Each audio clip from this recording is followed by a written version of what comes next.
Hello అండి. So every year లాగే ఈ ఇయర్ కూడా తిరుపతిలో తాతయ్యగుంట గంగమ్మ గుడి జాతర అయితే స్టార్ట్ అయిపోయింది గైస్.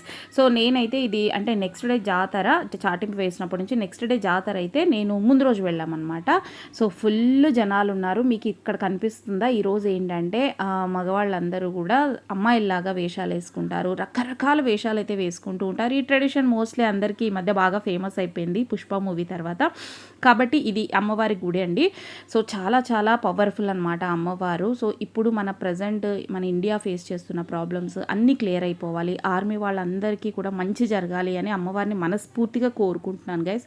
అండ్ ఎవరైనా ఈ టైంలో మీరు తిరుపతికి వస్తే డెఫినెట్గా ఈ టెంపుల్ అయితే విజిట్ చేయండి. ఇంకా కూడా 4 వీక్స్ కూడా పెట్టుకోవచ్చు. అండ్ ఏంటంటే ఈ టైంలో అమ్మవారు చాలా పవర్ఫుల్గా ఉంటారండి. అండ్ మిగిలిన టైంలో కూడా మనం విజిట్ చేస్తే మంచిది. కానీ ఇక్కడైతే నేను నా ఓన్ ఎక్స్పీరియన్స్ చెప్తున్నాను. నాకైతే చాలా జరిగాయి. చూసారు కదా, ఇలా డిఫరెంట్గా పీపుల్ అయితే సో వేషాలు వేసుకుంటూ ఉంటారండి. ఇది చూడటానికి చాలా బాగుంటుంది. ఎంత నమ్మకం లేకపోతే ఇలా చేస్తారు చెప్పండి. సో తిరుపతికి వచ్చినప్పుడు ఖచ్చితంగా విజిట్ చేయండి.